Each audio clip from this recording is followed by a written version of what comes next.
বিসমিল্লাহির রহমানির রহিম। আজকের এই অনুষ্ঠানে উপস্থিত সকল প্রবাসী ভাই ও বোনেরা, আসসালামু আলাইকুম। আশা করি আপনারা সবাই ভালো আছেন। আমি প্রথমেই আমার পক্ষ থেকে, আমার স্ত্রী এবং আমার সাথে যারা এসছেন ঢাকা থেকে, আমরা যারা এসেছি সকলের পক্ষ থেকে আপনাদেরকে জানাচ্ছি আন্তরিক শুভেচ্ছা। প্রবাসী ভাই বোনেরা, আমি যতটুকু বুঝতে পারছি এখানে আপনারা আজকে যারা উপস্থিত আছেন, এখানে বিভিন্ন শ্রেণী পেশার মানুষ উপস্থিত আছেন, বিভিন্ন শ্রেণী পেশার মানুষ উপস্থিত আছেন। আপনারা এখানে অনেকে বেশ হয়তো অনেক দিন ধরে আছেন। আমার কাছে প্লেনে এই কাগজটা দেওয়া হয়েছে, এখানে একটা ড্রাফটিং আছে যে এই অনুষ্ঠানটিতে কি বলবো আমি। আপনারা আপনাদের চোখের সামনেই এখানে আমার কাছে একজন এটা দিয়ে গেল।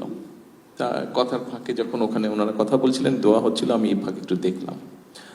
আমার কাছে দেখে মনে হলো যে এই কাগজটি আমি পড়তে চাইছি না, আমি পড়তে চাইছি না।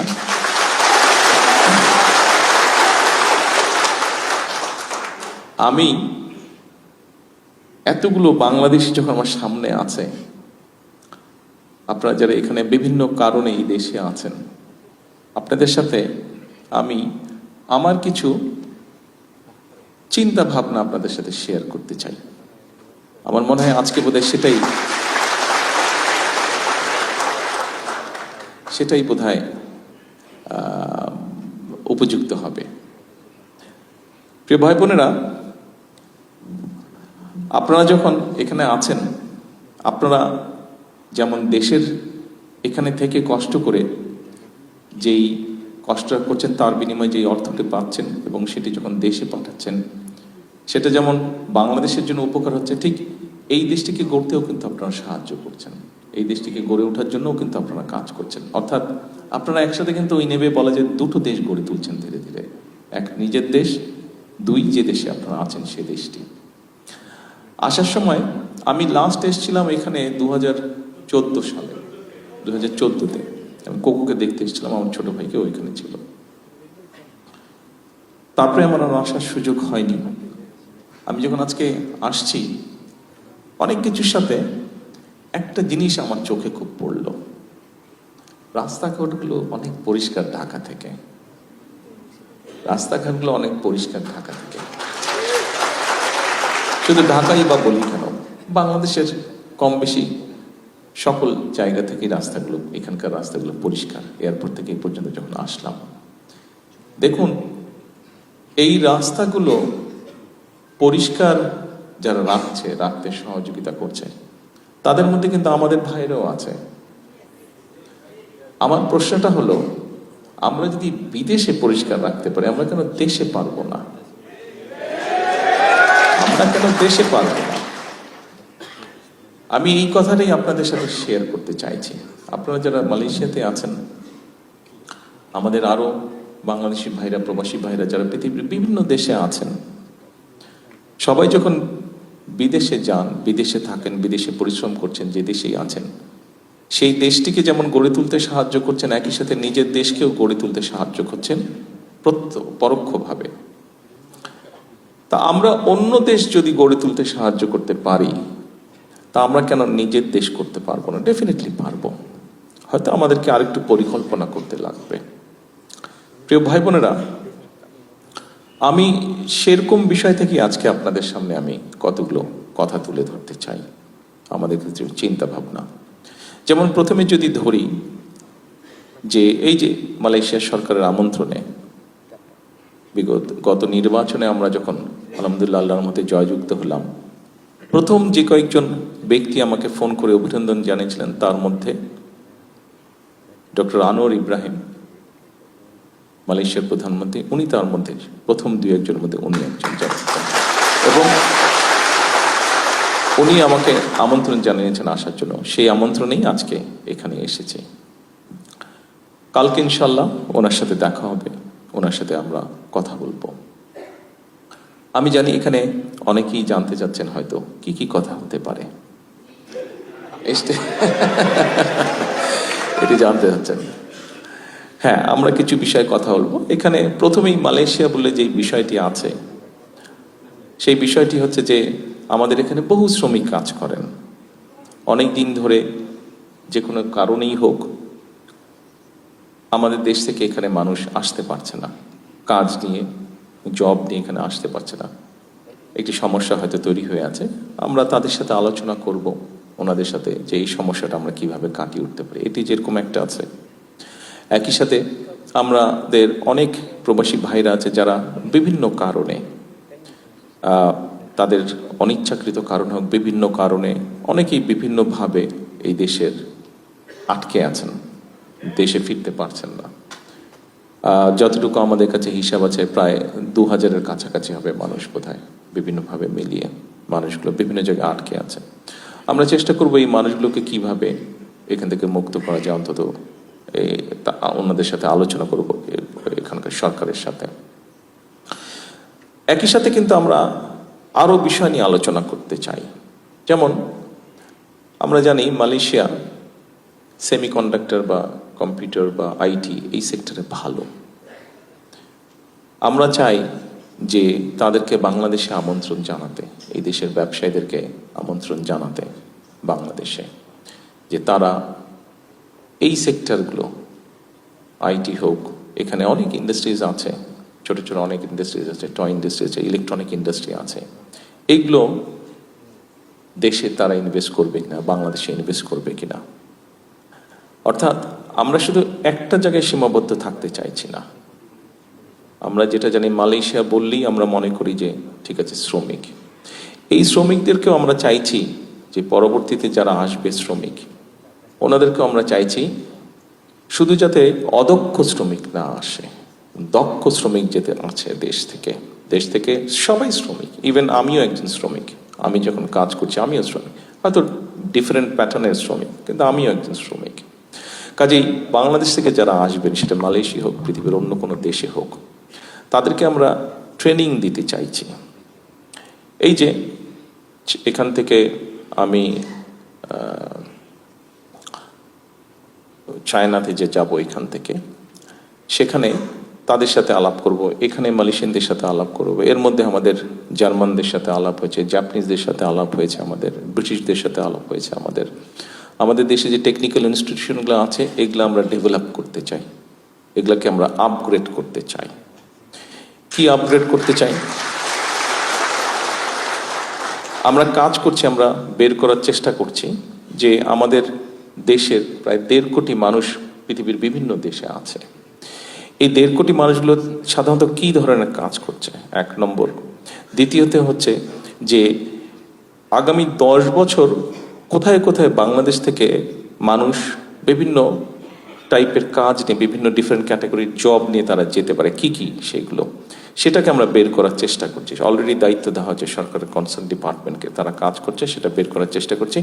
সেইভাবে করে আমরা আমাদের লোকজনকে রেডি করব। যেমন ধরেন, আমরা যদি জাপানের কথা ধরি, জাপানিজদের সাথে আমাদের যেটা কথা হয়েছে, তারা তাদের দেশে নিশ্চয়ই আপনাদের ধারণা আছে, এখান থেকে তো খুব বেশি দূরে না, তাদের দেশের পপুলেশন কিন্তু এখন মাইনাসের দিকে, অর্থাৎ তাদের দেশে বয়স্ক মানুষের সংখ্যা বেশি, কর্মক্ষম বা ইয়াং মানুষের সংখ্যা কম, তাদের দেশে কমে যাচ্ছে ধীরে ধীরে। ফলে তাদের বড় দুটো সমস্যা দেখা দিচ্ছে। এক, তাদের যে কৃষি জমিগুলো আছে, এই কৃষি জমিগুলোতে তাদের কাজ করার মানুষের সংখ্যা কমে যাচ্ছে, তার পাচ্ছে না। 2, যেহেতু বয়স্ক মানুষের সংখ্যা বেশি, তাদের একটা সমস্যা হচ্ছে তাদের কেয়ারটেকার তারা পাচ্ছে না। বয়স্ক মানুষদেরকে যে লুক আফটার করতে হবে, তাদের মিল ফ্যাক্টরিতে হয়তো রোবট কাজ করছে, কিন্তু রোবট তো আর মানুষকে ওইভাবে টেক কেয়ার করতে পারে না। মানুষের তো হিউম্যান টাচ দরকার, হিউম্যান ফিলিংস দরকার, এখন কেয়ারার দরকার। এখন সেই দেশে যদি আমরা, জাপানে যদি আমরা মানুষ এমনি দিতে চেষ্টা করি, তাহলে কিন্তু তারা নিতে পারবে না। কারণ জাপান, আপনারা জানেন, আমরা মোটামুটি জানি, একটু কনজারভেটিভ সোসাইটি 1 নম্বর। এবং জাপানিজ লোকজন সাধারণত জাপানিজ তাদের নিজস্ব ল্যাঙ্গুয়েজ ছাড়া কথা বলে না। তো এখন আমরা যদি সেখানে মানুষ পাঠাই, তাহলে যেটা আমাদের করতে হবে, তাদের কালচার মিনিমাম একটা ট্রেনিং দিতে হবে, 1 নম্বর। দ্বিতীয়ত, তাদের ফার্মিংটা কি টাইপের হয় সেটা ট্রেনিং দিতে হবে। তৃতীয়ত, হেলথ কেয়ারের যেটা, তাদের কাজটা কি হবে, শুধু পাঠিয়ে দিলে তো হবে না। যদি পুরুষ হোক নারী হোক, যদি হেলথ কেয়ারের হিসাবে যায়, হেলথ কেয়ারের মিনিমাম বেসিক কতগুলো ট্রেনিং আছে, বিভিন্ন ধরনের পেশেন্ট থাকে, বিভিন্ন ধরনের এলডারলি পেশেন্ট থাকে বা এলডারলি লোকজন থাকে, এক একজনের সবার তো এক রকমের হেলথ কেয়ার লাগে না, বিভিন্ন ক্যাটাগরির আছে। এবং সবচেয়ে বড় যে জিনিসটা হচ্ছে ভাষাটা, কাজেই তাদেরকে একটা ভাষা শিক্ষা দিয়ে আমাদেরকে পাঠাতে হবে। কাজে আমরা সেভাবে করে সাজানোর চেষ্টা করছি, একটু সময় লাগবে, আমরা সেভাবে করে গড়ে তোলার চেষ্টা করছি আমাদের ইনস্টিটিউশনের ভাষাগুলোকে। ঠিক একইভাবে ইউরোপের ক্ষেত্রে বলুন, ইভেন আমরা চেষ্টা করছি আগামী, আমাদের এখানে আমাদের লেবার মিনিস্টার সাহেব আছেন বসে, আগামী 1 বছরের মধ্যে আমরা আশা করছি ইনশাল্লাহ মধ্যপ্রাচ্যে আমাদের যে সকল মানুষ যাবেন তাদেরকে আমরা বেসিক অ্যারাবিক ল্যাঙ্গুয়েজ কোর্সটা আমরা শিখিয়ে তাদেরকে পাঠাবো, যাতে করে আমি জানি এখানে ঘরে উপস্থিত আপনাদের পরিচিত কেউ আছে কিনা, যদি পরিচিত কেউ থাকে যারা সৌদি আরবে বা কাতারে বা কুয়েতে এইসব দেশে কাজ করে, খেয়াল জিজ্ঞেস করে দেখবেন কথা প্রসঙ্গে যদি পরিচিত কেউ থাকে। অনেক লোক আছে বাংলাদেশ থেকে, পাকিস্তান থেকে, ইন্ডিয়া থেকে, এই 3 দেশ থেকে ধরেন গিয়েছে, 3 জন ব্যক্তি একই সাথে গিয়েছে, কিন্তু ওই 2 দেশের ব্যক্তি দেখবেন প্রমোশন পেয়ে আগে চলে গেছে, অথবা মালিক যে আছে সে একটু প্রায়োরিটি দেয় ওই দেশের। কেন মালিক প্রায়োরিটি দেয়? কারণ তারা ওই ভাষাগুলা শিখে যায় এবং কিছু এথিক্স আদব কায়দা শিখে যায়। একটা ঘটনা আপনাদেরকে বলি, এক সাউদি ভদ্রলোক, সে একজন ইন্ডিয়ানকে, সে তার বাসার তার যে ছেলে মেয়ে আছে তাদেরকে স্কুল থেকে আনা নেওয়ার জন্য দায়িত্ব দিয়েছে। তার কিন্তু একজন বাংলাদেশিও আছে, কিন্তু বাংলাদেশিকে সে দায়িত্বটা দেয় না, কিন্তু আর সবকিছু মোটামুটি তাকে সুবিধা দিচ্ছে হয়তো। তো একদিন ওই বাংলাদেশি তাকে জিজ্ঞেস করেছে, আচ্ছা বস, আপনি আমাকে বাচ্চাদেরকে দেন না কেন?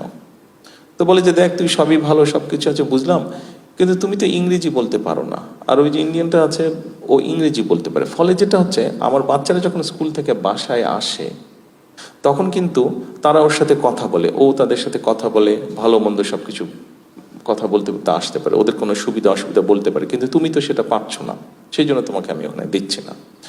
আমি আপনাদেরকে একটা ছোট্ট উদাহরণ দিলাম যে এই সমস্যাগুলো হয়। তো আমরা যদি আমাদের যারা যায় বিভিন্ন, যেমন কাতারে খুব সম্ভব তাই তো, কাতারে না 6,000 ড্রাইভার নেবে, তাদেরকে এখন ট্রেনিং দেওয়া হবে, তাদেরকে লোকাল ল্যাঙ্গুয়েজ শেখানো হবে, তাদেরকে একটা বেসিক ইংলিশ ক্লোজ দেওয়া হবে, আর এমনি যেগুলো টেকনিক্যাল ট্রেনিং আছে সেগুলো দেওয়া হবে। তার ফলে আমরা যদি আমাদের মানুষদেরকে এইভাবে প্রস্তুত করে পাঠাতে পারি তাহলে কি হবে, ভ্যালু অ্যাড, অর্থাৎ আপনি তো পরিশ্রম করছেন, 8 ঘন্টা হোক, 10 ঘন্টা হোক, 12 ঘন্টা হোক, আপনি পরিশ্রম করছেন, 15 ঘন্টা হোক পরিশ্রম করছেন, কিন্তু আপনি যদি ভ্যালু অ্যাড করতে পারেন, অর্থাৎ আপনার মধ্যে যদি ট্রেনিং থাকে কোনো, আপনার মধ্যে সেই দক্ষতা যদি থাকে, তাহলে যেটা সম্ভব হবে সেটা হচ্ছে যে আপনি যদি এখন ঘন্টায় 100 টাকা পান, তখন আপনি ঘন্টায় 300 টাকা পাবেন। সেটা আপনার জন্য লাভ হচ্ছে, আপনার পরিবারের জন্য লাভ হচ্ছে, আর আলটিমেটলি দেশের জন্য তো অবশ্যই লাভ হচ্ছে। তো আমাদের এখন গোলটা হচ্ছে এটা, আমরা বাংলাদেশ থেকে যে সকল দেশে প্রবাসী আমাদের যারা বিভিন্ন ক্যাটাগরির মানুষ যারা যান, আমরা চাচ্ছি এনাদেরকে আমরা এইভাবে ট্রেনিং দিতে, এইভাবে ট্রেনিং দিয়ে পাঠাতে, অর্থাৎ এই সেক্টরটাকে ধীরে ধীরে আমরা গড়ে তুলতে।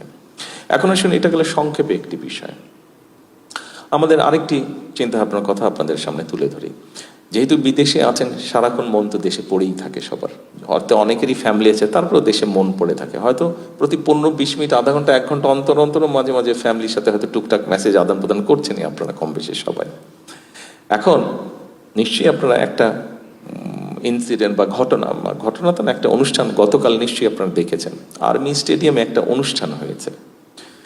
আর্মি স্টেডিয়ামে এয়ারপোর্ট থেকে যাওয়ার পথে নিশ্চয়ই দেখেছেন সবাই আর্মি স্টেডিয়াম, সেখানে একটা অনুষ্ঠান হয়েছে এবং সেখানে প্রাইমারি স্কুলের বাচ্চাদের একটা ফুটবল খেলা হয়েছে। এই খবরটা নিশ্চয়ই আপনারা দেখেছেন, গতকাল হয়েছে, আজকের পত্র থেকে এসছে। এখন আপনারা বলতে পারেন যে এটা কি এমন গুরুত্বপূর্ণ খবর, যারা দেখেছেন বা ডিটেলটা দেখেছেন তাদের হয়তো জানা আছে, সবার না জানা যেহেতু হয়তো নেই, সেই জন্য আমি কথাটা বলি। এই যে অনুষ্ঠানটি হয়েছে, প্রাইমারি গোল্ড কাপ যে ফুটবল টুর্নামেন্টটা হয়েছে, এই অনুষ্ঠানতে আপনারা জানেন সারা বাংলাদেশে প্রাইমারি স্কুলের 22 লক্ষ বাচ্চা পার্টিসিপেট করেছিল, 22 লক্ষ বাচ্চা। এবং এই 22 লক্ষ বাচ্চা যে পার্টিসিপেট করেছিল, এখানে ইভেন্ট হয়েছিল 1,23,000টা ইভেন্ট হয়েছিল। আপনারা বলতে পারেন, হয়তো অনেকেই প্রশ্ন করতে পারে, ঠিক আছে ভালো কথা হলো, একটা বড় অনুষ্ঠান হচ্ছে, বাচ্চাদের প্রাইমারি স্কুলের বাচ্চাদের অনুষ্ঠান হচ্ছে, ফুটবল খেলেছে। লক্ষ্য কিন্তু সেটা না, লক্ষ্যটা কিন্তু অন্য জায়গায়। অর্থাৎ দেখুন, একটা সমস্যা, এটা পৃথিবীর অনেক দেশেই আছে, বাংলাদেশেও একটা আছে, এই সমস্যাটা আছে।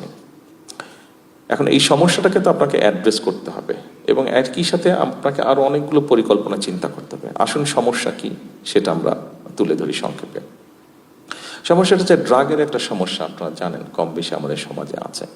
এখন একটা বাচ্চা, সে প্রাইমারি স্কুলের বাচ্চা হোক, সে সেকেন্ডারি স্কুলের বাচ্চা হোক, ইন্টারমিডিয়েট লেভেলের বাচ্চা হোক, অর্থাৎ বয়সটা কত, 8 বছর, 15 বছর, 20 বছর, 22 বছর, এই যে বাচ্চাটা, এই এই এই বয়সের বাচ্চারা যারা, এদের কিন্তু মানসিক এবং শারীরিক অসম্ভব এনার্জি থাকে।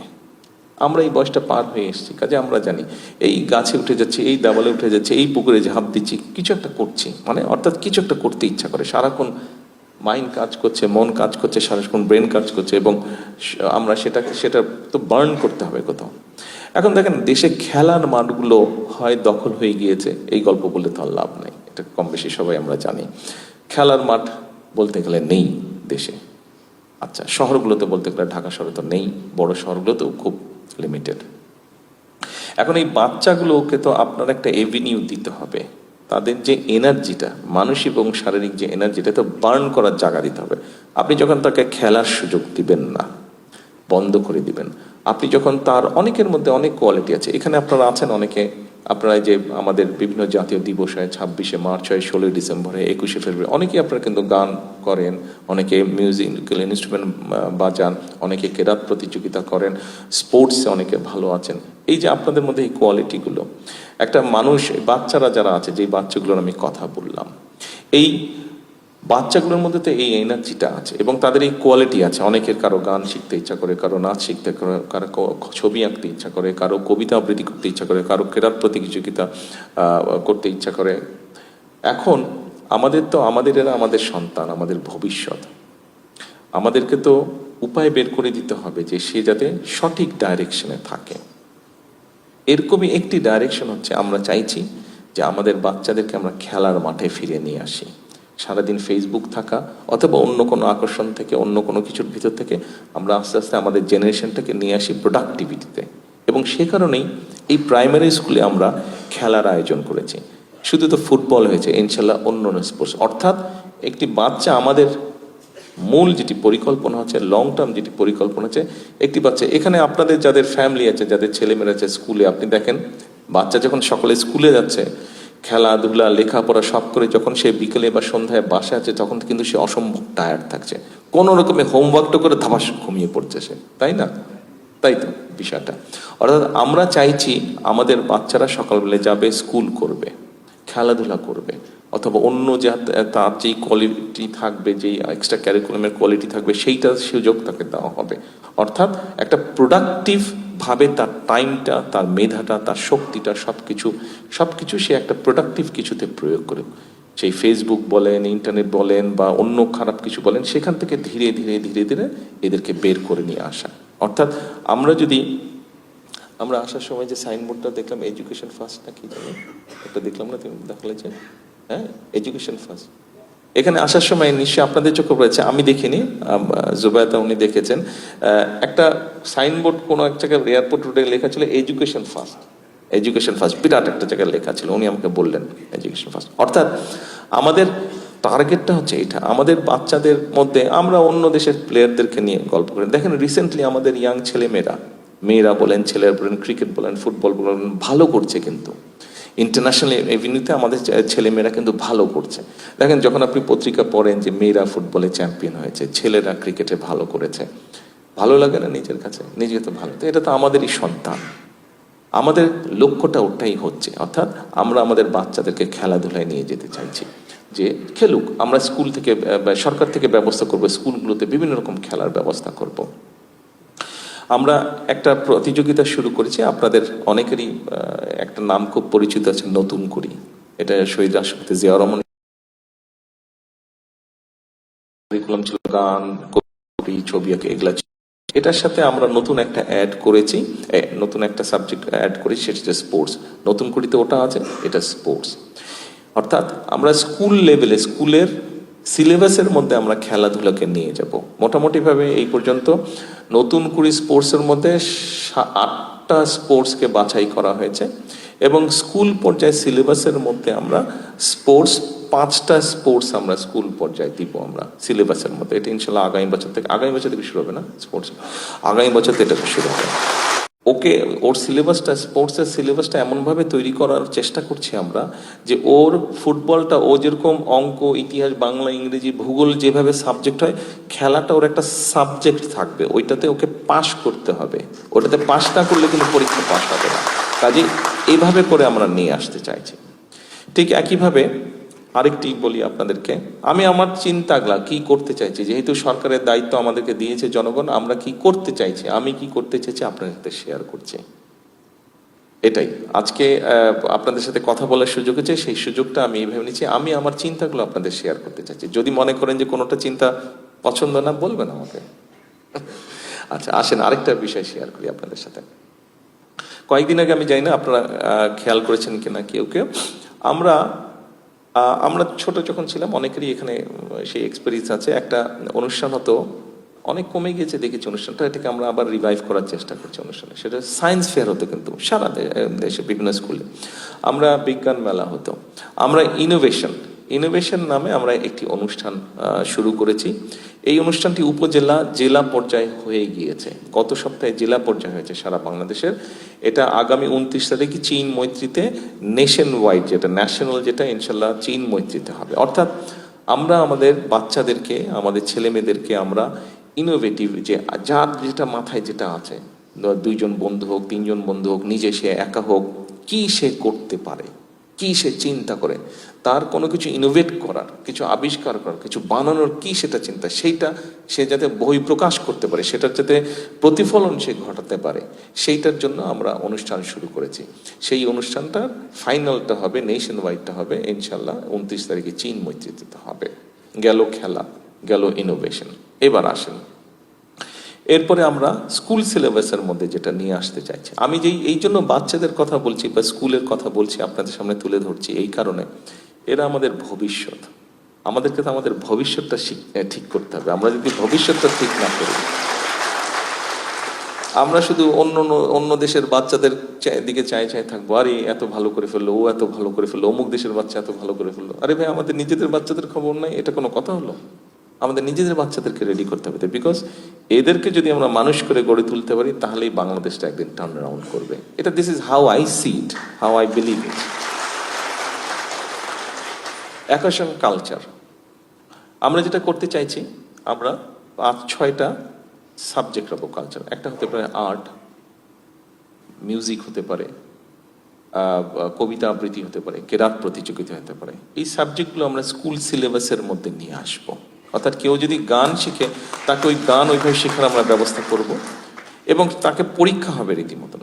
কেউ যদি মিউজিক্যাল ইনস্ট্রুমেন্ট বাজানো শিখে, তাকে ওইভাবেই সিলেবাস দেওয়া হবে, ওইভাবেই তার পরীক্ষা হবে। কেউ যদি কেরাত প্রতিযোগিতায় থাকে, তার ওরকমভাবেই পরীক্ষা হবে। অর্থাৎ তার ভিতরে যে কোয়ালিটিটা আছে, সেটাকে আমরা বের করে আনতে, সেটাকে একদম ঝালাই করে একদম তাকে সুন্দরভাবে তৈরি করতে চাচ্ছি। অর্থাৎ এখন আপনি চিন্তা করেন, এই যেই কয়েকটা আমি শুধু কথা বললাম, তারপরে তো ভুলেই গেলাম আরেকটা বলতে, সেটা হচ্ছে আমরা ভাষাটাও তাদেরকে দিতে চাইছি। আমরা খুব সময় 6টা ভাষা ঠিক করেছি। 6টা ভাষা, খুব আমাদের 6টা ভাষা আমরা ঠিক করেছি। একটা হচ্ছে ইংরেজিটার উপরে আমরা জোর দেব। আমাদের বাচ্চার মানি না মানি, হয়তো শহর পর্যায়ে প্রাইভেট স্কুলে যেই বাচ্চাগুলো পড়ে, তাদের ইংরেজি হয়তো ভালো, কিন্তু আপনি সরকারি স্কুলগুলোতে যান, সেটি ঢাকা শহরে হোক, সেটি জেলা পর্যায়ে হোক, উপজেলা পর্যায়ে বা গ্রাম পর্যায়ে, বাদই দিলাম, সিরিয়াস অবস্থা, ডেঞ্জারাস অবস্থা। কাজেই আমরা চাচ্ছি বাচ্চাগুলোকে ইংরেজিতে আস্তে আস্তে দক্ষ করে তুলতে, এবং ইংরেজির পাশাপাশি আমরা আরেকটি ভাষা, এখন আপনারা জিজ্ঞেস করতেন কোন সে ভাষা, আমরা 6টি ভাষা, 5টা থেকে 6টা ভাষা আমরা টার্গেট করেছি। কোন 6টি ভাষা? 1 হচ্ছে অ্যারাবিক, 2 হচ্ছে জাপানিজ, 3 হচ্ছে ম্যান্ডারিন। 3 হচ্ছে, আপনারা অনেকেই ম্যান্ডারিনের সাথে পরিচিত। ম্যান্ডারিনের ভাষা কিন্তু বাড়ছে, ওদের যেহেতু পৃথিবীতে ব্যবসা বাণিজ্য সবকিছু বাড়ছে, ম্যান্ডারিন ভাষা বাড়ছে, প্রয়োগটা বাড়ছে, ব্যবহারটা বাড়ছে।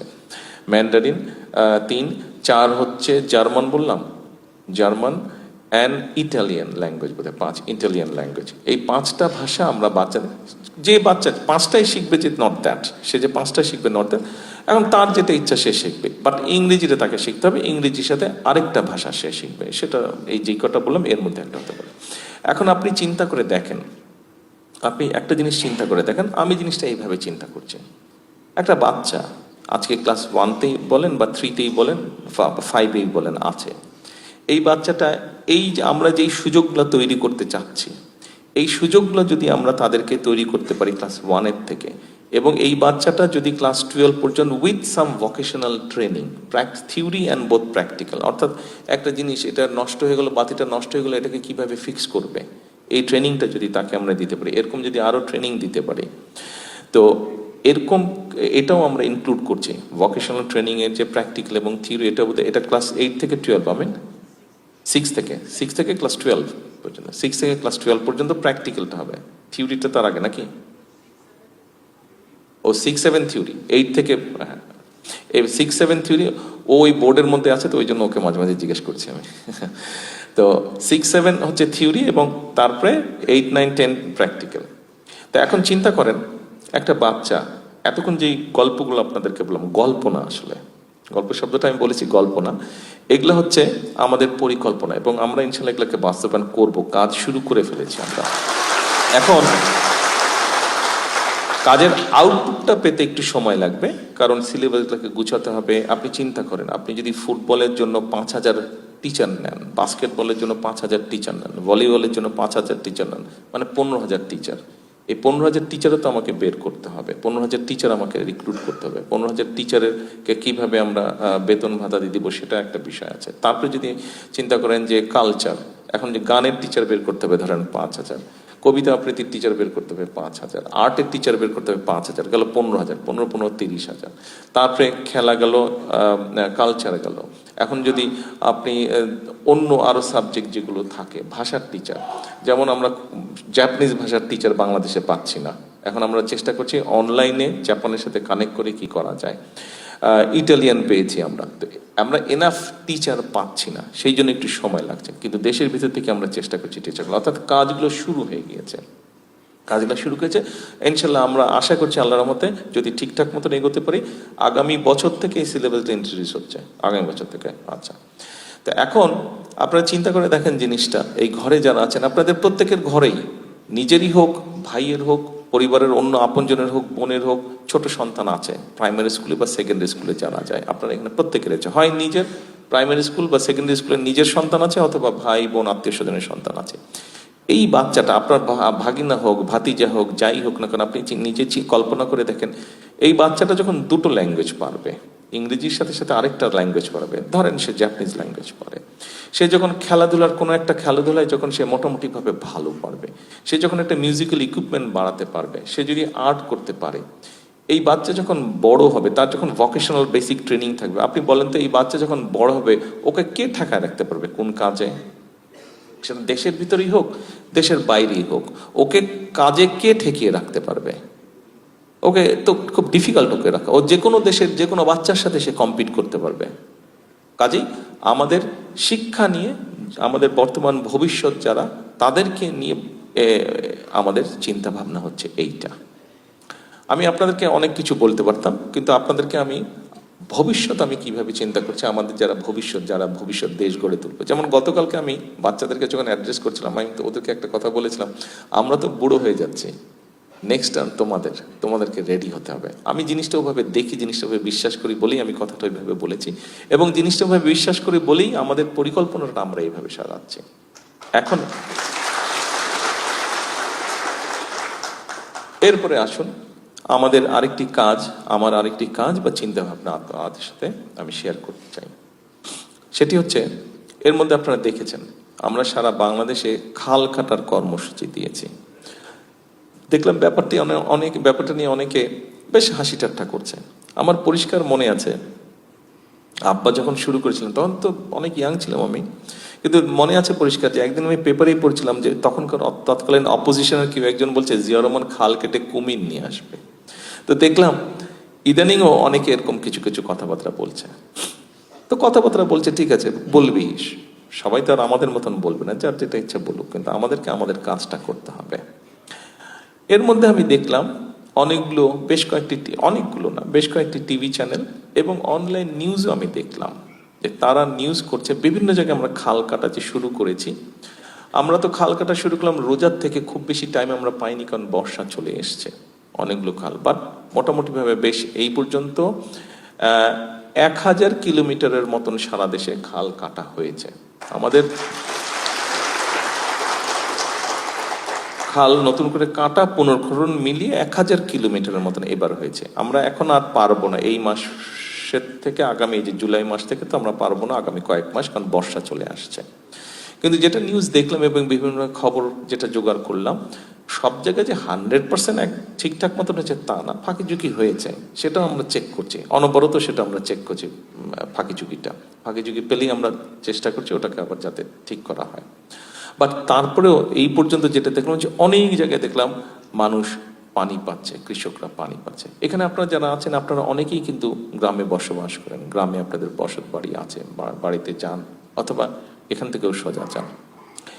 বাংলাদেশে একটা ডেঞ্জারাস অবস্থার মধ্যে আমরা আছি। সেই ডেঞ্জারাস অবস্থাটা কি দেখুন, 20 কোটি মানুষ, আমাদের 20 কোটি মানুষ, প্রায় কিন্তু পত্রপত্রিকায় আমরা পড়তাম যে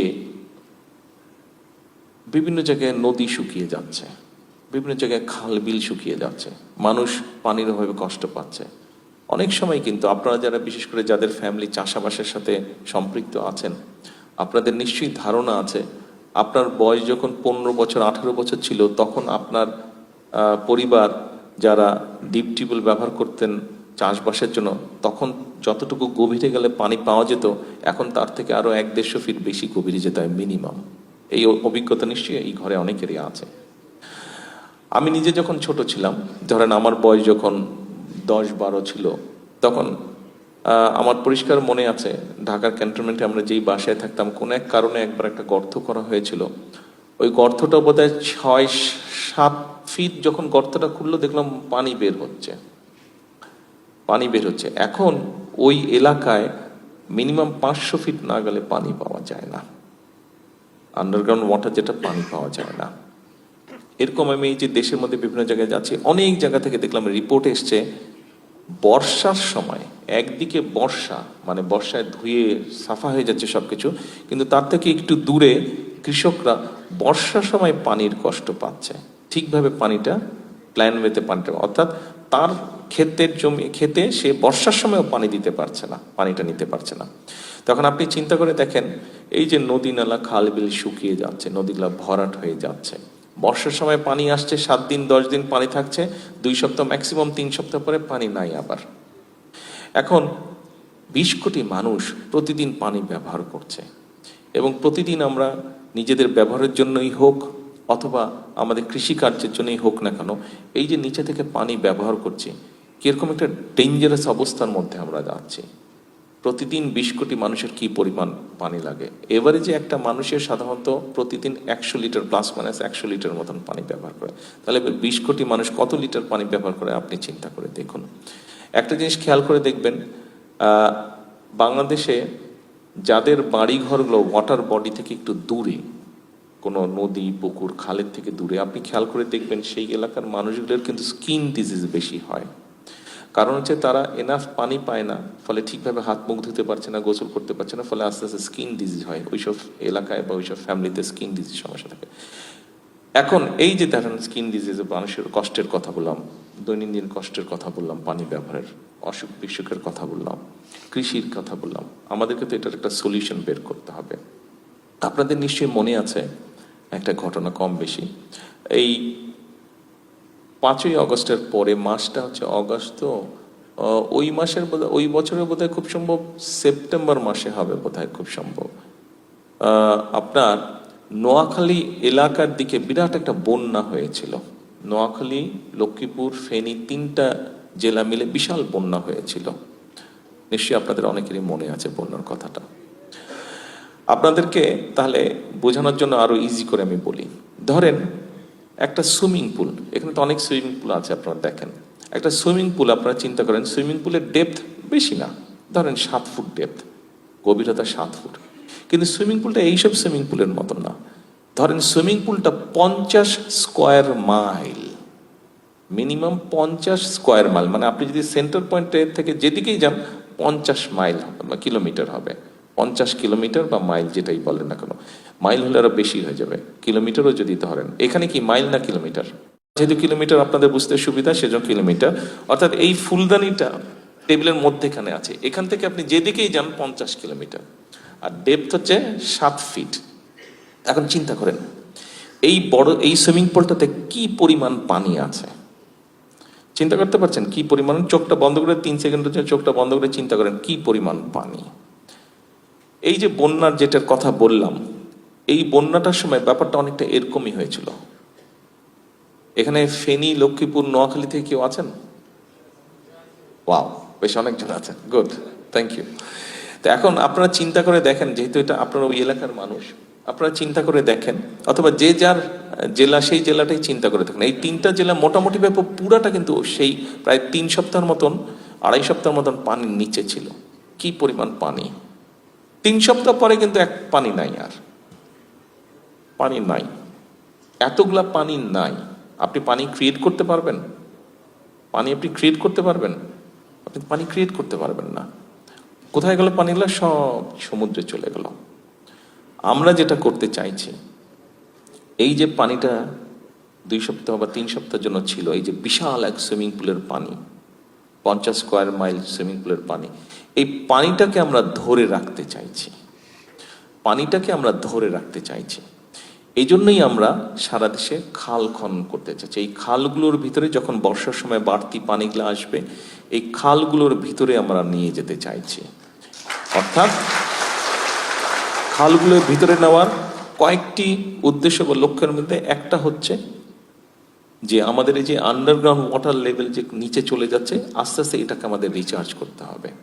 এখন যে অবস্থায় চলে গিয়েছে, আমরা যদি আজকে থেকে মোটামুটি সবগুলো খাল যদি মোটামুটিভাবে পানিতে ভরে দিতে পারি, বাংলাদেশের যত খাল আছে খনন করে, আপনারা জানেন এগুলা এই যে আন্ডারগ্রাউন্ড ওয়াটার যেখানে চলে গেছে, রিচার্জ হতে মোটামুটি নর্মালে আসতে কত বছর সময় লাগবে? 30 বছর মিনিমাম, 30 বছর। মানে আপনি এই কাজটা আজকে শুরু করলে এইটার সুফল আমরা হয়তো এই ঘরে উপস্থিত অনেকেই দেখে যেতে পারবো না আমাদের জীবন দশায়, 30 বছর লাগবে। তাহলে চিন্তা করেন এই কাজটা করাটা কতটুকু গুরুত্বপূর্ণ আমাদের জন্য। তারপরে তো কৃষিকাজের জন্য ব্যবহারের জন্য আছে। আর এই যে আল্লাহর দেওয়া যে পানি, এটা যে চলে যাচ্ছে, এটাকে তো আমাদের ব্যবহার করতে হবে সঠিকভাবে। এবং সেজন্যই আপনারা নিশ্চয়ই খবরে এটাও দেখেছেন যে আমরা এর মধ্যে পদ্মাটা আমরা মোটামুটিভাবে একনেকে পাশ করেছি, তিস্তাটাতে আমরা করছি, তিস্তাটা নিয়ে আমরা কাজ করছি, এখানে আমরা কিছু কারেকশন করছি, প্ল্যানের কিছু পরিকল্পনা পরিবর্তন করছি। অর্থাৎ এই তিস্তা এবং পদ্মা দুটোতে আমরা দুটো বিরাট ব্যারেজ অর্থাৎ ওয়াটার রিটেনার আমরা তৈরি করব। যেই ওয়াটার রিটেনার তৈরি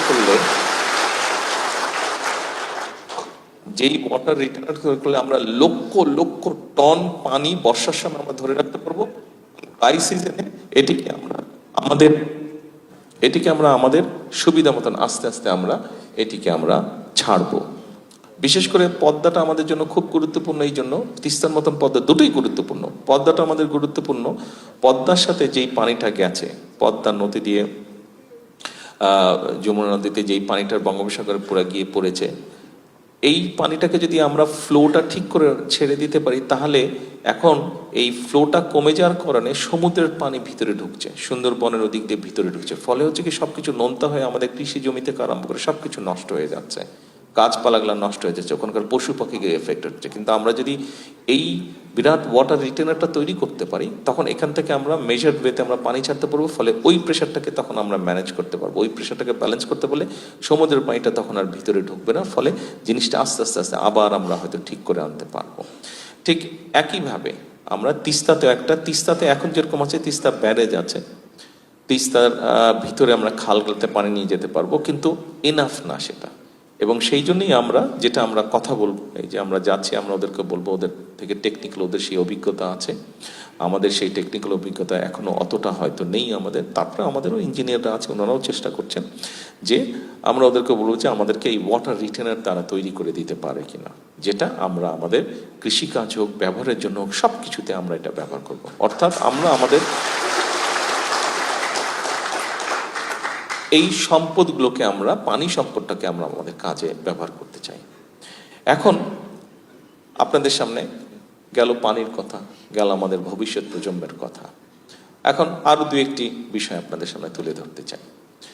আপনারা নিশ্চয়ই একটি খুব কথা শুনেছেন, এর মধ্যে কথাটা খুব পপুলার হয়ে গেছে, বিশেষ করে মা বোনদের কাছে কথাটা খুব পপুলার হয়ে গেছে গ্রামে গঞ্জে, that is family card. Family card নামক একটা কার্ডের কথা আপনারা শুনেছেন। এখন এই ফ্যামিলি কার্ডটা সম্পর্কে আমি বলতে চাই। এই ফ্যামিলি কার্ডটা নেই আমি আর মাহাদি আমিন আমরা প্রায় 11 বছর আগে থেকে কাজ শুরু করেছি।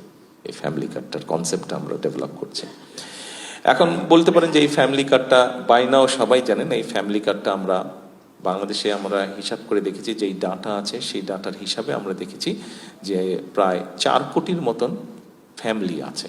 যেই ফ্যামিলির এভারেজ মানুষের সংখ্যা, এভারেজ সংখ্যা হচ্ছে 5 জন হিসাবে ধরলে 4 কোটির মতন ফ্যামিলি আছে।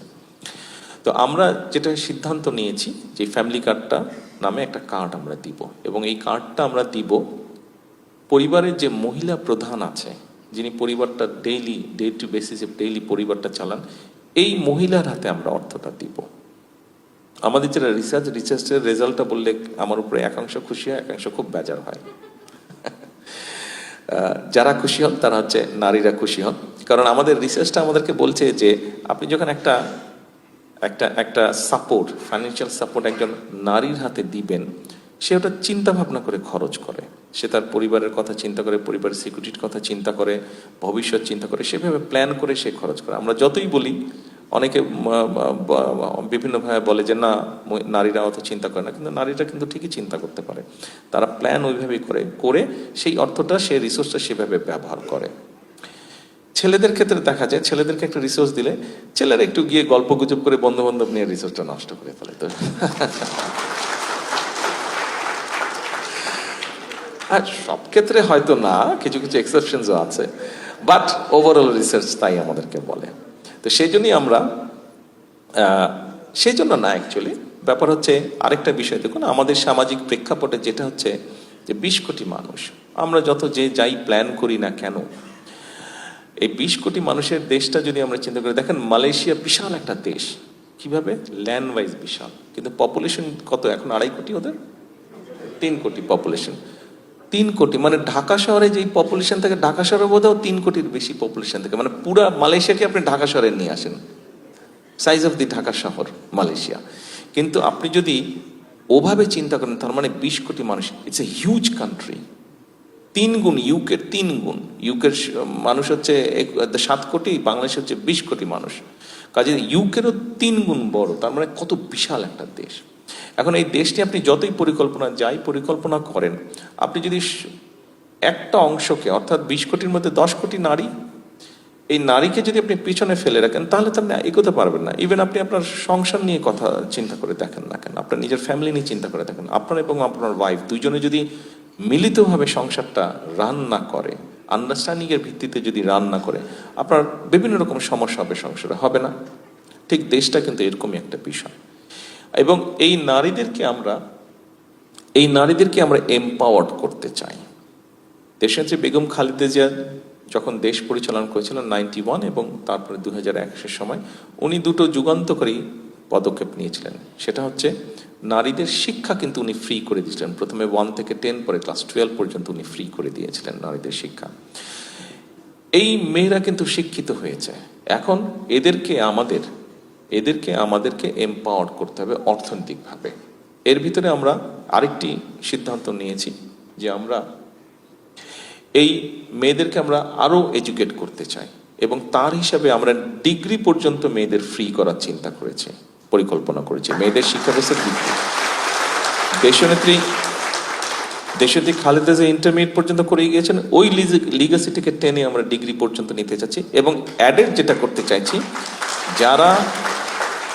যারা ভালো করবে তাদেরকে আমরা স্কলারশিপের ব্যবস্থা করব, মেয়েদেরকে, নারীদেরকে। আচ্ছা, এখন আসেন, এই যে বললাম ফ্যামিলি কার্ড, এই ফ্যামিলি কার্ডের মাধ্যমে আমরা মহিলাদের হাতে ধীরে ধীরে, প্রথমে আমরা যারা নিডি, যারা ওয়ার্কিং ক্লাস, নিডি, দুস্থ, নিম্ন মধ্যবিত্ত, এরকম নিম্নবিত্ত, এই ধরনের মহিলা যারা আছেন, ফ্যামিলি যারা আছেন, তাদেরকে আমরা প্রথমে এটা দেবো। আপনি হয়তো বলতে পারেন যে 2,500 টাকা কি? দেখুন, আপনার কাছে হয়তো 2,500 টাকা কিছু না, কিন্তু দেশের গ্রামে আপনি যান, 4 কোটির মধ্যে 2 কোটি পরিবার পাবেন যার কাছে 2,500 টাকা অনেক মূল্যবান টাকা, অনেক মূল্য যার কাছে। এবং এই 2,500 টাকা যদি আপনি তাকে দেন, সে কিন্তু তখন প্রথমেই যেটা করবে, কারণ আমি নিজে দেখেছি, দেখা থেকে আমি তখন বুঝলাম যে আমি যা চিন্তা করেছিলাম, আমরা যে 11 বছর ধরে কাজ করছিলাম, তাহলে আমাদের চিন্তার সাথে আস্তে আস্তে জিনিসটা বাস্তবে মিলছে। কি সেটা? যারা পেয়েছে তাদেরকে জিজ্ঞেস করেছে, সাংবাদিকরা, ওই যে ওখানে সাংবাদিকরা আছেন, ওনাদের মধ্যে অনেকে জিজ্ঞেস করেছেন, যখন যেখানে বিভিন্ন জায়গায় ফ্যামিলি কার্ড আছে, যে কি করবেন টাকাটা দিয়ে। বলে প্রথমে আমার দেখবো প্রয়োজনীয় ওষুধ যেটা সেটা কিনবো, তারপরে বাচ্চাদের প্রয়োজনীয় যে জিনিসটা সেটা কিনবো। তার মানে চিন্তা করে দেখেন, প্রথমে সে পরিবারের অসুখ বিসুখ যারা আছে তাদের ওষুধ কিনবে, এসেনশিয়াল জিনিসটা, তারপরে বাচ্চাদের যেটা প্রয়োজনীয় জিনিস সেটা কিনবে, তারপরে পরিবারের একটু বেটার খাবারের ব্যবস্থা করবে। আমরা যেটা দেখেছি, এই কাজগুলো তো হবেই, এই কাজগুলোর সাথে দেখুন, যখন সে একটু বেটার হয়ে যাবে, যখন তার খাওয়ার পরিমাণটা একটু ভালো হবে, একটু বেটার খেতে পারবে, তারপরে যখন তার অসুখ বিসুখের বিষয়টা কমে আসবে, ওষুধ কিনতে পারলে যখন সুস্থ হয়ে আসবে, তখন সেখান থেকে কিছু টাকা আবার তার কাছে বাঁচবে, ওই 2,500 টাকা থেকে। একসময় তার হাতে তার বেসিক প্রয়োজনটা যখন 2 বছর 3 বছর পরে কমে আসবে, তার হাতে যখন সঞ্চয়টা আস্তে আস্তে বাড়বে, ওই 2,500 টাকা থেকে সঞ্চয়টা বাড়বে, তখন সে কিন্তু আরেকটা কাজে মন দিবে। কি সেটা? সে তার ক্যাপেবিলিটি এবিলিটির মধ্যে ছোট ছোট ছোট ছোট ইনভেস্ট করবে। সে বিভিন্নভাবে মহিলারা ইনভেস্ট করবে, কাজ করবে, হয়তো 5টা ছাগল কিনবে বা 10টা হাঁস কিনবে, এটা উদাহরণ হিসেবে বললাম। অর্থাৎ সেখান থেকে যে ডিম আসবে সেটা সে নিয়ে ওখানে বিক্রি করবে, দোকানে বিক্রি করবে। ছাগল হবে, ছাগল সে কোরবানির সময়, ঈদের সময় বিক্রি করবে, অথবা অন্য কোথাও বিক্রি করবে। অর্থাৎ তার কিন্তু আস্তে আস্তে আর্নিংটা বাড়ছে, অর্থাৎ সেই জমানো টাকাটা সে কিন্তু ইনভেস্ট করছে, অর্থাৎ মানিটা কিন্তু রিসাইকেল হচ্ছে। এটা হলো একটা সাইড। আপনি চিন্তা করে দেখুন, অনেকে বলছে যে এই টাকা দিবেন, এই টাকা তো কি হবে, এই টাকা তো খেয়ে পরে শেষ করবে। হ্যাঁ ঠিক আছে, খেয়ে পরে শেষ করবে। আমরা যাদেরকে 2,500 টাকা করে দিতে চাইছি, তারা তো ওই টাকা দিয়ে ইউকেতে, লন্ডনে বাড়ি কিনবে না, সিঙ্গাপুরে বাড়ি কিনবে না, পাচার করবে না। ওই টাকাটা তো ভেরি মাচ দেশের ইকোনমির মধ্যে রয়ে যাবে। আচ্ছা, কোথায় ইকোনমির মধ্যে রয়ে যাবে? ধরেন এটা একটা গ্রাম, এই গ্রামে আমরা, এখানে যে মা বোনে বসেছেন, ওখানে ওনাদের মধ্যে আমরা ধরেন 100 জনকে ফ্যামিলি কার্ড দিলাম। তা 100 জনকে ফ্যামিলি কার্ড দিলাম, 100 ইন্টু 2,500 হলে কত হয়? 2.5 লাখ টাকা, 2.5 লক্ষ টাকা। আচ্ছা, এখন এই 100 জনের মধ্যে ধরেন এই 100 জন তো বিভিন্ন রকম গ্রোসারি করছে, তাই না? সংসার চালানোর জন্য গ্রোসারি করতে হচ্ছে, পাড়ার ওই গ্রামের গ্রোসারির দোকানে যাচ্ছে। তো গ্রোসারির দোকানে গিয়ে সে আলু কিনছে, পটল কিনছে, অথবা বাচ্চার জন্য একটা চিপস কিনলো, অথবা পাশের দোকান, কাপড়ের দোকান আছে, ওখান থেকে বাচ্চার জন্য একটা কাপড় কিনলো, অথবা নিজের জন্য একটা কাপড় কিনলো, অথবা তার মেয়ের জন্য চুড়ি কিনলো, অথবা একটা গয়না কিনলো, কিছু একটা কিনলো, কানের দুল কিনলো বা কিছু কিনলো। এখন ফ্যামিলি কার্ড পাওয়ার আগেই 100 জন মহিলা খুব বেসিক এসেনশিয়াল জিনিসগুলো কিনছে। আমি যে আইটেমগুলোর কথা বললাম, সেটা চিপসের প্যাকেটই বলি, সেটা চুড়ির কথাই বলি, সেটা গয়নার কথাই, দেশি তৈরি গয়নার, ইমিটেশনের গয়নাই বলি, অথবা ফ্রক বলি, শাড়ি বলি, গামছা বলি, এগুলা কি ইম্পোর্টেড ব্র্যান্ডেড আইটেম? একটাও ইম্পোর্টেড বা ব্র্যান্ডেড আইটেম না। আমরা ব্র্যান্ডেড বলতে যা বুঝি, নান অফ দিস আইটেমস আর ব্র্যান্ডেড অথবা ইম্পোর্টেড না। অর্থাৎ প্রত্যেকটা কিন্তু লোকাল ইন্ডাস্ট্রি প্রডিউস করছে। এখন যখনই ওনারা এই মুহূর্তে, যারা পায় নাই, এই মুহূর্তে যখন তারা ফ্যামিলি কার্ড পায়নি, তারা শুধু বেসিক জিনিসগুলো কিনছে ওই দোকান থেকে। কিন্তু আপনি চিন্তা করেন, যেই মাস থেকে তারা ফ্যামিলি কার্ডের অ্যালাউন্সটা পাওয়া শুরু করবে, ওই মাস থেকে কিন্তু ওই দোকানগুলোর সেল বাড়া শুরু করবে, তাই নয় কি? আচ্ছা, তার মানে ওই দোকানের সেল বাড়ছে। আপনি চিন্তা করেন, সেল বাড়ার সাথে সাথে কি হচ্ছে? দোকানদার দেখছে, আরে আগে কিন্তু আসতো 10 জন, এখন কিনতে আসছে 50 জন, মানে 40 জন ক্রেতা তার বেড়ে গিয়েছে। এখানে তিতুমির সাহেব আছেন, উনি ইকোনমিক্সটা ভালো বলতে পারবেন। তো 40 জন কিনতে পারছে। এখন দোকানদার 40 জনকে মানে 40 জনকে সার্ভিস দিতে গিয়ে হিমশিম খাচ্ছে। তখন দোকানদার কি করলো? আগে ছিল একা, তখন ও একজনকে হায়ার করলো, একজন কর্মচারী সে রাখলো, অর্থাৎ একটা জব ক্রিয়েট হলো, একটা কর্মচারী সে রাখলো, একটা জব ক্রিয়েট হলো। আচ্ছা, আমি যেই 4টা-5টার কথা বললাম, যে আইটেমগুলোর কথা বললাম, আপনি চিন্তা করেন, তখন তার এখন ওই ডিমান্ডটা বেড়ে গেল। আগে বেচারা মা হয়তো বাচ্চা, ছোট বাচ্চা মেয়ে, তার জন্য হয়তো সারা মাসে একটা চিপসের প্যাকেট কিনতো। এখন কিন্তু সারা মাসে হয়তো প্রতি সপ্তাহে সে একটা করে চিপস, মাসে 4টা কিনবে। এখন মাসে একটা কিনছে, তখন কিন্তু সে 4টা কিনবে। অর্থাৎ চিপসের কাটতি কিন্তু বাড়লো। চিপসের সেল ওখানে বাড়লো, ওর প্রোডাকশন বাড়লো, ও আলু চাষির কাছ থেকে আলু বেশি কিনছে এখন। দেখেন ইম্প্যাক্টটা কোথায় যাচ্ছে, যে চিপসটা বানাচ্ছে যেই আলু চাষির কাছ থেকে আলুটা কিনছে, সে কিন্তু এখন কিনে হয়তো 5 পণ আলু, তখন কিনবে সে 20 পণ আলু। তার কারণ তার প্রোডাকশন, তার রিকোয়ারমেন্ট বেড়ে গেছে। আচ্ছা, এখন আলুটা যে চাষবাস করছে ওখানেও তো খেতে খামারে কাজ করছে। আচ্ছা, তারপরে আলুটা আগে 5 মণ আলু আনতে হয়তো 1 ট্রাক লাগতো, এখন 20 মণ আলু আনতে হয়তো 4 ট্রাক লাগবে। তার মানে ট্রাকের ড্রাইভারের একটা জব হলো, আলুগুলো যে উঠাচ্ছে, স্টোরিং করছে। অর্থাৎ আপনি দেখেন মাল্টিপ্লাই করেন জিনিসটাকে, কোথায় ইকোনমিক গ্রোথটা কোথায় হচ্ছে। এখন আমরা 2,500 টাকা দিলাম, 100 জনকে দিলেন আপনি 2.5 লাখ টাকা। এটা যখন আপনি 1 কোটিকে দিবেন, 1 কোটি মানুষের হাতে যখন 2,500 টাকা, এখন গুণ করেন, সবার ফোন আছে, ফোনে ক্যালকুলেটর আছে, গুণ করেন আপনার ফাইন্যান্সিয়াল ইম্প্যাক্টটা, ইকোনমিক ইম্প্যাক্টটা কোথায় গিয়ে পড়ছে। এবং কিন্তু এই যে আপনি 2,500কে 1 কোটি দিয়ে গুণ করলে যেই টাকাটা হয়, আমি কাউকে উদ্দেশ্য করে বলছি না, আমরা অতীতে দেখেছি এই টাকাটা অনেকে ব্যাংক থেকে লোন নিয়েছে, এই করবে সেই করবে, কিন্তু সেই টাকার দেশে থাকেনি, সেই টাকা কোথায় চলে গেছে আপনার জানেন। সো এই হচ্ছে আমাদের চিন্তাটা, আমরা এই জন্য ফ্যামিলি কার্ড করতে চাইছি, অর্থাৎ আমাদের উদ্দেশ্য। এবার যদি বাজেটটা খেয়াল করে থাকেন আপনারা, এই বছরে যে বাজেটটা আমরা দিয়েছি, এই বাজেটটা এখানে আমার ধারণা কয়েকজন এখানে উপস্থিত আছেন যারা বিভিন্ন বিশ্ববিদ্যালয়ে আপনারা পড়ান, খুব সম্ভব এখানে ইকোনমিক্সের টিচারও মনে হয় আছেন, হয়তো 2-1 থাকলেও থাকতে পারেন। বাজেটটা যদি আপনারা খেয়াল করে দেখেন, বাজেটটাতে আমরা কতগুলো পদক্ষেপ গ্রহণ করেছি। দেশে যেই ধরনের জিনিসপত্র প্রডিউস হয়, ইন্ডাস্ট্রি, লোকাল ইন্ডাস্ট্রি যে আছে, এবং সে দেশে আপনার এই গ্লাসটা তৈরি করার ইন্ডাস্ট্রি আছে, বাট একই সাথে কোনো একজন ব্যবসায়ী গ্লাসটা আবার ইম্পোর্টও করছে। আমরা যেটা করেছি, যেই লোকটা র মেটেরিয়াল ইম্পোর্ট করে গ্লাসটা বানাচ্ছে, দেশে ম্যানুফ্যাকচার করছে, তার র মেটেরিয়ালের ডিউটিটা আমরা কমিয়ে দিয়েছি। আর যেই লোকটা টোটাল প্রোডাক্টটাকে ইম্পোর্ট করছে, তার ইম্পোর্টের উপর আমরা ডিউটিটা বাড়িয়ে দিয়েছি।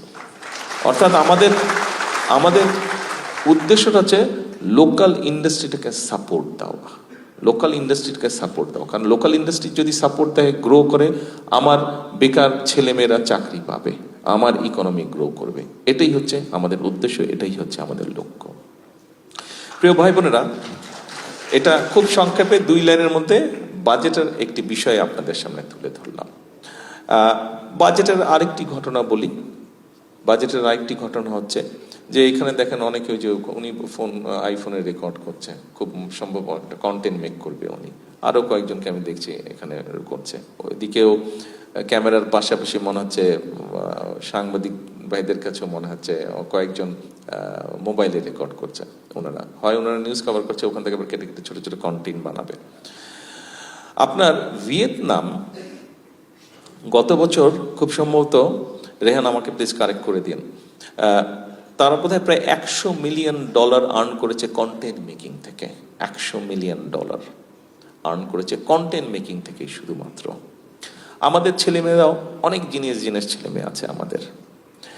স্বাভাবিকভাবে গভর্নমেন্ট চালাতে হলে তো রেভিনিউ লাগবে।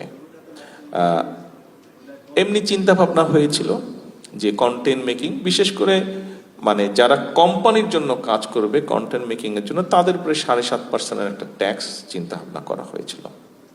আমরা যখন বসলাম, যারা কাজ করে, আমরা যারা পলিটিশিয়ান, আমরা যখন বসলাম যে না, এটা করা যাবে না। এটা এই জন্য করা যাবে না বিকজ আমাদের এই ইন্ডাস্ট্রিটা গ্রো করছে 1 নম্বর, এবং এখানে অনেক ছেলে মেয়ে আছে যারা এইটা করেই বেচারারা চলে, এটা করেই সে তার ফ্যামিলিকে সাপোর্ট দিচ্ছে, এটা করেই তার নিজেকে সে সাপোর্ট দিচ্ছে। আমরা এখনই তাদের উপর ট্যাক্স ইম্পোজ করতে চাই না, সেই সম্পূর্ণ সেটাকে আমরা 0 ট্যাক্স আমরা করে দিয়েছি।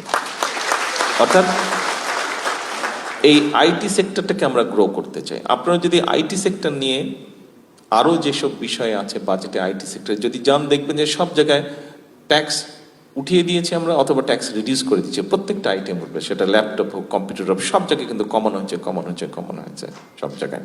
অর্থাৎ এই সেক্টরটাকে আমরা উঠাতে চেয়েছি। আমাদের ইয়াং জেনারেশনের মধ্যে যারা এইটাতে ভালো, আইটিতে যারা বলে, তারা যাতে উৎসাহ পায়, তারা যাতে সেখানে জব ক্রিয়েট করতে পারে, নিজেদের জবের জন্য ক্রিয়েট করতে পারে, অন্যের জন্য জব ক্রিয়েট করতে, ওই স্কোপটা আমরা তৈরি করতে চাইছি। আচ্ছা, এরপরে অনেকগুলো তো আলাপ করলাম, এরপরে আর কোন বিষয়টা আলাপ করা যায়? হ্যাঁ, প্রবাসী, বুঝতে পারছি,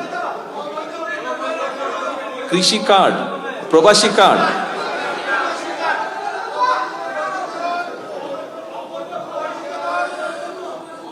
আচ্ছা, প্রবাসী কার্ডের বিষয়টা আমার মনে হয়, প্রবাসী কার্ডের যে বিষয়টা সেটা হচ্ছে যে দেখুন, গভর্নমেন্টের না অবৈধ, শুনেন শুনেন, আপনারা এখানে তো বিদেশে আছেন, আপনারা এখানে বিদেশে আছেন, আপনি যেই দেশে আছেন, আপনি মানেন বা না মানেন, আমি মানি বা না মানি, এখানে তো আপনাকে এই দেশের আইনে চলতে হবে, বাস্তবতা বুঝতে হবে আপনাকে। আপনি আবদার ধরলে তো চলবে না, আমাদেরকে তো এই দেশের আইনে চলতে হবে, তাই না?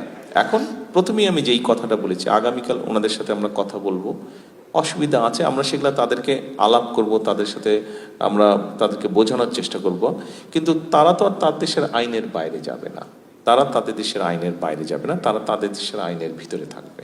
সেই আইনের ভিতরে থেকে যতটুকু আমরা আমাদের প্রবাসীদের জন্য সুবিধা আদায় করতে পারি বা সুবিধা তৈরি করতে পারি, আমরা সেটা অবশ্যই করব। এটা তো নর্মাল ভাবে আমাদের কাজের অংশ। কিন্তু আমি আপনাদের সাথে এতক্ষণ যেই আলাপটা করলাম, সেটা আমি সম্পূর্ণ বাংলাদেশের সার্বিক পরিস্থিতি নিয়ে আপনাদের সাথে আলাপ করলাম। সেই সার্বিক পরিস্থিতির, অর্থাৎ আমরা দেশটাকে আমরা কোথায় নিতে চাইছি, আমরা কোন দিকে নিতে চাই, অনেকগুলো চ্যাপ্টার আছে, অনেক সেক্টর আছে, অনেক দিক আছে, সবগুলো তো আলাপ করলে রাতভর কাভার হয়ে যাবে। তো জার্নি করে এসেছি, কালকে আবার সারাদিন প্রোগ্রাম আছে, ইচ্ছা থাকলেও কথা বলতে পারবো না এত, কালকের জন্য প্রস্তুতি নিতে হবে, রাতও হয়ে গেছে অনেক। তো এখন প্রিয় ভাই বোনেরা, মূল বিষয় যেটি হচ্ছে যে দেখুন, আমরা 30 লক্ষ কোটি টাকার দেনা নিয়ে এই সরকার কাজ শুরু করেছে। এর ভিতরে তো দুর্নীতি ছিলই, এর ভিতরে বিভিন্ন রকম অরাজকতা ছিলই, এর ভিতরে আমরা দেখেছি প্রশাসন বলুন, সেটি বিভিন্ন টাইপের প্রশাসন বলুন, নির্বাচন কমিশন বলুন, সবকিছু একটা অরাজক অবস্থার মধ্যে ছিল। কাজে এই সম্পূর্ণ শিক্ষা ব্যবস্থা ধ্বংসের দ্বার প্রান্তে, স্বাস্থ্য ব্যবস্থা ধ্বংসের দ্বার প্রান্তে, দেশের নির্বাচন ব্যবস্থা ধ্বংসের দ্বার প্রান্তে ছিল, অর্থনৈতিক অবস্থা ভঙ্গুর, মাত্র যেটা বললাম। তো এই সবগুলো ব্যবস্থাকে অ্যাড্রেস করে নিয়ে, এই সবগুলো ব্যবস্থাকে আমাদেরকে ধীরে ধীরে অ্যাড্রেস করতে হচ্ছে। কাজেই মূল যেই বিষয়টি হচ্ছে, আমাদের হতাশ হবার কোনো কারণ নেই, বাংলাদেশ নিয়ে হতাশ হবার কোনো কারণ নেই। আমাদের সামনে, আপনাদেরকে এতটুকু বলতে চাই যে বাংলাদেশ, আমি দৃঢ়ভাবে বিশ্বাস করি বাংলাদেশের সামনে একটি অত্যন্ত সুন্দর এবং উজ্জ্বল ভবিষ্যৎ আছে। তবে এখানে একটি বিরাট তবে আছে, তবে হচ্ছে যে আমাদেরকে এর জন্য পরিশ্রম করতে হবে, আমাদেরকে এর জন্য কষ্ট করতে হবে, এবং সবচেয়ে বড় বিষয়টি হচ্ছে যে আমাদেরকে এর জন্য ধৈর্য ধারণ করতে হবে, ধৈর্য ধারণ করতে হবে আমাদেরকে। যেই কথাটি দিয়ে আমি শুরু করেছিলাম, যে দেখুন, আসার সময় যেই জিনিসটা সবচেয়ে বেশি, এটা তো ঠিক আছে, নতুন রাস্তা হবে, বিল্ডিং হবে, এগুলা তো চোখে পড়েই, এটা তো কোনো জিনিস না।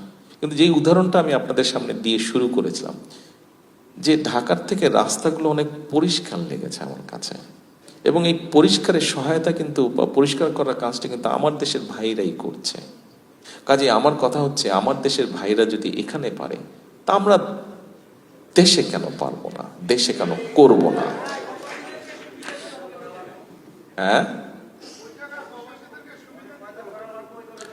প্রবাসীদেরকে সুবিধা দিতে হবে। কি সুবিধা? একজন একজন একজন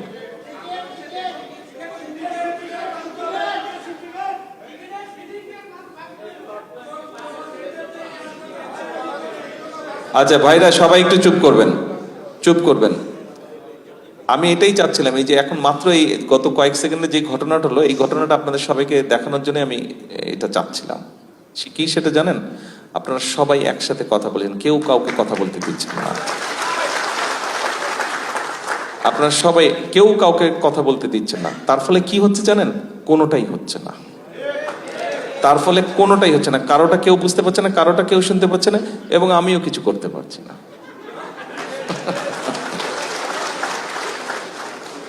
এই জায়গাটা থেকে আমাদের আসতে হবে।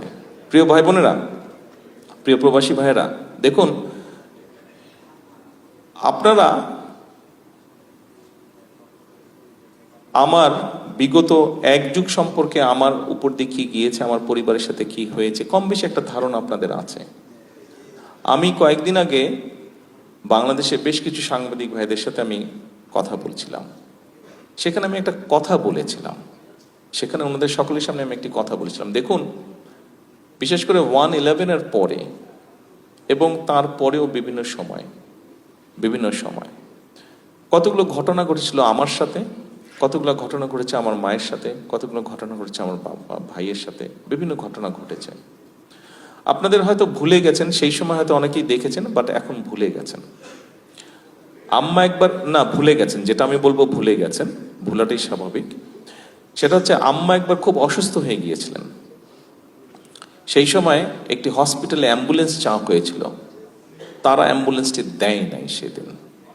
ঠিক আছে, এখন এক মিনিট, আমি যেটা বলতে চাইছি দয়া করে একটু শুনুন।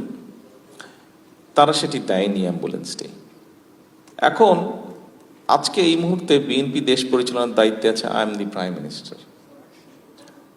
আমি চাইলে ব্যক্তিগত আক্রোশ থেকে হয়তো আমি প্রতিশোধ নিতে পারি, কিন্তু আমি যদি নেই তাতে বেনিফিটটা কি হবে বলতে পারেন? কোনো বেনিফিট হবে কারো? কোনো বেনিফিট হবে না। যেই কথাটি আমি বলতে চাইছি, আমি গত প্রায় কতক্ষণ ধরে কথা বলছি, 1 ঘন্টা হচ্ছে। এই যে গত 45 মিনিট ধরে কথা বলছি, গত 45 মিনিট যাবত কথা বলছি, যে জিনিসটা আপনাদেরকে বোঝাতে চাইছি সেটি হচ্ছে যে দেখুন, আমাদেরকে একটি বিষয় থেকে বের হতে হবে। আপনাদের সামনে যে পরিকল্পনাগুলো তুলে ধরলাম, এই পরিকল্পনাগুলো আমাদের সবার জন্যই আমরা করেছি। আমরা যদি সকলে মিলে হইচই করি, সকলে মিলে যদি শুধু নিজেরটা দাবি করি, তাহলে কোনোটাই হবে না। শুধু যদি নিজেরটা আমরা চিন্তা করি, কোনোটাই হবে না। দেশ আমাদের সবার, আমাদেরকে সবাইকে ধৈর্য ধারণ করে ধীরে ধীরে এগোতে হবে। সেজন্য আজকে আপনাদেরকে বলবো, আপনি প্রবাসী, হ্যাঁ আপনি প্রবাসী, আমিও তো দেশি।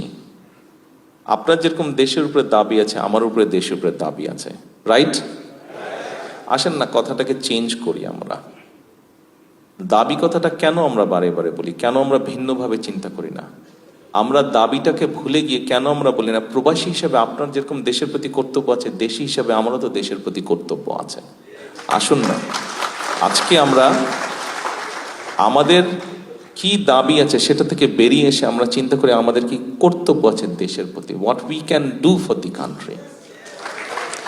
আমরা কি নিব দেশ থেকে? দেখুন, দেশ থেকে কেউ একজন, একটি গোষ্ঠী দেশ থেকে নিতে নিতে দেশটিকে একদম শেষ করে দিয়েছে, আজকে দেশটিকে একদম ধ্বংস করে দিয়েছে। ঠিক আছে, হয়েছে, ঠিক আছে হয়েছে, কি করার? কিছু করার ছিল না। আমরা চেষ্টা করেছি, বুকের রক্ত দিয়েছে মানুষ, দেশকে স্বৈরাচার মুক্ত করেছে। এখন আসুন আমরা সকলে মিলে কি করতে পারি দেশের জন্য, এইটিতে আমরা আসি। প্রিয় প্রবাসী ভাই বোনেরা, আপনাদের সকলের কাছে দেশবাসীর পক্ষ থেকে এবং আপনাদের পক্ষ থেকে দেশবাসীর প্রতি একটি কথা রাখলাম, আসুন আজকে থেকে আমরা চিন্তা করি আমরা কি করতে পারি দেশের জন্য। দেশের জন্য আমরা কি করতে পারি, এটি হোক আমাদের আজকের চিন্তা। আপনাদের কাছে এই আশা রেখে, এই চাওয়া রেখে আমার বক্তব্য আজকে শেষ করছি। সকলে ইনশাল্লাহ সুস্থ থাকবেন, ভালো থাকবেন। আসসালামু আলাইকুম।